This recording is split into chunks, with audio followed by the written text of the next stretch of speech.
Hi guys! This is actually, believe it or not, one of the most requested videos. I don't know why people are so focused on this, but a lot of people have asked me about my tongue piercing. And I've never done a video on it because I just don't really think of it as something like that important. But I do get a lot of questions about it, and people who are, curious about it, who are maybe thinking of doing it themselves, or, want to get some kind of piercings. So one of the questions I got quite a lot is when I got it done. So I got my tongue pierced when I was like 16 or 17 years old. So I've had it for quite a while. And why I decided to do it was basically at that time I was really into the alternative music scene and stuff, and back then piercing in general and tattoos and stuff were not as commonplace as they are now. I remember when I got it done and I was a teen, I was actually one of the I think I was probably the first person in my school who had that particular piercing, and it was like everybody was talking about it back then, and now it's like very commonplace, to get things pierced and stuff. It just, I guess, was something that I really wanted at the time, and I have considered taking it out, but honestly not seriously, because I don't even notice it most times, because when you have had it for as long as I have, or even longer, it just feels like a natural part of you. I guess it's with other piercings as well, if you have a bunch of ear piercings or whatever it may be, you don't really notice it after a while. I got it done for a reason. I didn't get it just, to be cool or whatever. I got it done for a reason, and I think that was part of my life, and it, I guess in some ways, is still now. So I'm gonna show it to you because I know a lot of people are curious. So it looks like this. Okay, so I actually got it pierced pretty far back in my mouth, and when I got it done at a piercing studio back then in Vancouver, and I first wanted it a bit further in the front, and I'm really glad that the piercer who did it, he was really good. I don't remember who it was, but he recommended I do it further back because he said that a lot of people who get it pierced in the front, it kind of irritates them after a while, or it can knock against your teeth and stuff and your gums. So he did it further back in the tongue.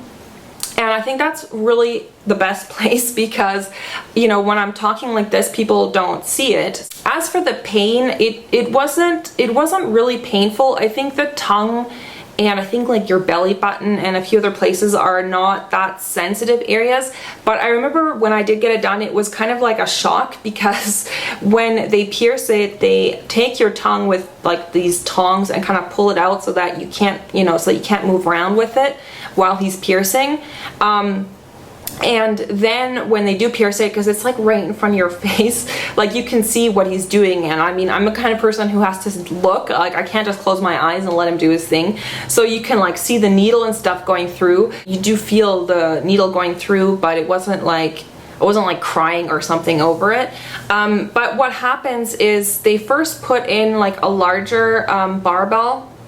They first put in a longer one, because what happens is after you get it pierced, the next week or so, your tongue starts to swell up, and that's when it was actually the most painful. It's the swelling, because your tongue doubles in size, and it's kind of hard to talk.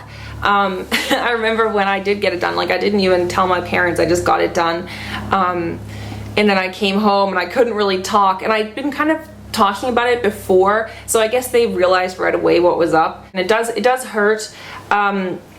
For about, I don't know, it hurt really bad, I think, for about 3 days, and then the swelling gradually starts to go down, and I think after about a week or 2 weeks, the swelling has gone down, at least for me, and then you have to go back to the piercing studio and they put in a shorter one. The one that I have in right now is the one that he put in back then. I remember back then I just had to gargle with Listerine a few times a day, but your mouth is a very antiseptic part of your body.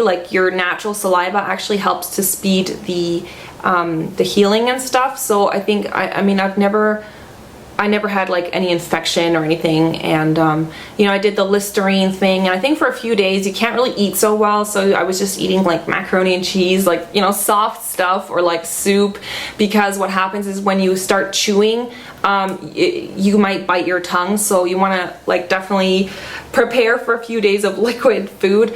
But it wasn't a big deal. I really wanted it back then, so for me I was totally fine with you know, the aftercare and stuff. I have got one more piercing. I did get my belly button pierced when I was on a trip to Asia.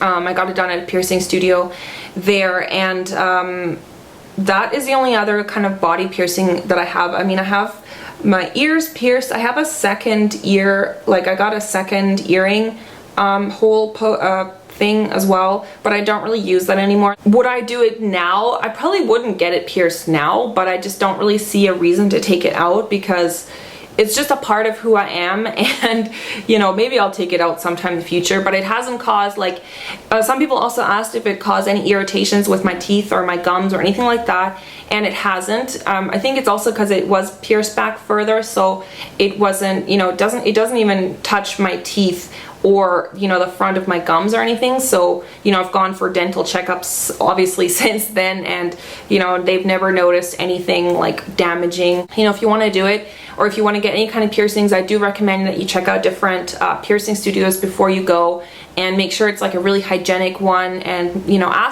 don't be afraid to ask them about their hygienic procedures and, like, you know, how they clean their tools, and they should be using new tools on you, like the needles and stuff are always new, of course, but their tools, like where I went, they heat them up in like a surgical, like he said, it gets heated up in like this special oven that basically it's the same as like hospitals use to sanitize their tools. Go with a friend or go with someone to hold your hand. It really helps. That's what I did. I went back then with my friend, and it really helps to have someone there. Don't do it alone, because I did that. I went alone for my belly button piercing, and it wasn't fun. So yeah, that's it. If you have any more questions about it or whatever, you can post them in the comments. And yeah, I hope that was informative and answered a lot of your guys' questions, and I'll see you soon. Bye.